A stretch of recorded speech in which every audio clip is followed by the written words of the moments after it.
Friends ابھی میں بحیرہ روم کے ساحل پر بیٹھا ہوا ہوں، اور میں نے پچھلے ویڈیو کلپ میں آپ کے ساتھ شیئر کیا تھا کہ پالوس رسول کا برناباس اور یوحنا مرکز کے ساتھ پہلا جو مشنری سفر تھا وہ کس طرح سے وہ قبرص میں، اور قبرص کے بعد وہ یہاں عطلیہ اور پھر پمفیلیا کے علاقے سے ہوتے ہوئے گلتیہ، اور پھر واپس اسی راستے سے واپس جو ہے وہ انطاکیہ جو ہے وہ چلے گئے۔ اور پھر اپنے دوسرے مشنری سفر کے آغاز پر جب دوبارہ پالوس اور برناباس جو ہے وہ شروع کرنا چاہتے تھے تو وہاں پر ایک بڑا ہی دل خراش قسم کا واقعہ جو ہے وہ پیش آیا کہ پالوس جو ہے وہ یوحنا مرکز کو دوبارہ اپنے ساتھ لے کر نہیں جانا چاہتا، لیکن جو برناباس تھا وہ یوحنا مرکز کا کزن بھی تھا، اور وہ دوبارہ چاہتا ہے کہ مرکز جو ہے ان کے ساتھ جائے، اور اس پر پالوس اور برناباس کے درمیان تکرار ہوا اور وہ دونوں جو ہے وہ جدا ہو گئے، اور پالوس جو ہے وہ ایک نئے ساتھی جو ہے وہ سیلاس کو لے کر گلتیہ کی طرف نکل گیا، اور برناباس جو ہے وہ یوحنا مرکز کو لے کر قبرص کی طرف جو ہے وہ آیا۔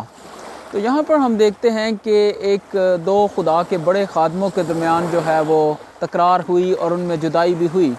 لیکن جب ہم آگے پالوس رسول کے خطوط پڑھتے ہیں کہ یہی شخص جو مرکز ہے جس کی وجہ سے پالوس اس وقت سوچتا تھا کہ شاید یہ شخص ہمارے کام کا نہیں ہے، یہ شخص جو ہے وہ قابل اعتبار، قابل بھروسہ نہیں ہے، لیکن جب ہم بعد میں پالوس رسول کا خط کلوسیوں کے نام پڑھتے ہیں، اور اس کے بعد اس کا جو اپنا آخری خط ہے تیموتھیوس کے نام، اس کا دوسرا خط، اس میں پڑھتے ہیں تو وہاں سے ہمیں پتہ چلتا ہے کہ مرکز کے ساتھ اس کا ریلیشن شپ جو ہے وہ بحال ہو گیا، اور وہ کہتا ہے کہ وہ میرے کام کا ہے تو اس کو میرے پاس جو ہے اس کو ساتھ لے کر آ جا، تیموتھیوس کو کہتا ہے۔ تو اس طرح سے جو ریلیشن شپ کسی وقت ٹوٹا وہ بحال بھی ہو گیا، اور اسی طرح سے ہم دیکھتے ہیں کہ برناباس کے ساتھ اس کا ریلیشن شپ بھی خراب ہوا دوسرے مشنری سفر کے آغاز، لیکن وہ بھی ہمیں بحال ہوتا ہوا جو ہے وہ دکھائی دیتا ہے، اور پالوس اس برناباس کے بارے میں بھی بڑے اچھے الفاظ جو ہے وہ بیان کرتا ہے۔ اور پھر ہم تیسرا ایک دل خراش واقعہ دیکھتے ہیں، وہ ہے پالوس کا اور پطرس رسول کا۔ اگر آپ غلطیوں کا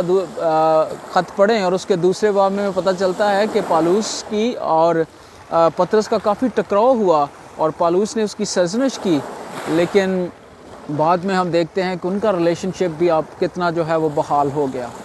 تو ہمیں اپنے مسیحی رویے پر اور خاص کر کرسچن لیڈرشپ کو اس بات کو سمجھنے کی ضرورت ہے کہ ریلیشن شپ ہمارے خراب ہو سکتے ہیں اور ابلیس کرتا ہے، لیکن اس کا مطلب یہ نہیں ہے کہ وہ ریلیشن شپ جو ہے وہ ٹوٹا ہی رہے، وہ بحال نہ ہو۔ اور ان تین مثالوں سے جو کلام مقدس میں بہت بڑے لیڈرز ہمیں نظر آتے ہیں ابتدائی کلیسیا میں، کس طرح سے ان کے ریلیشن شپ میں جو ہے دراڑ آئی، لیکن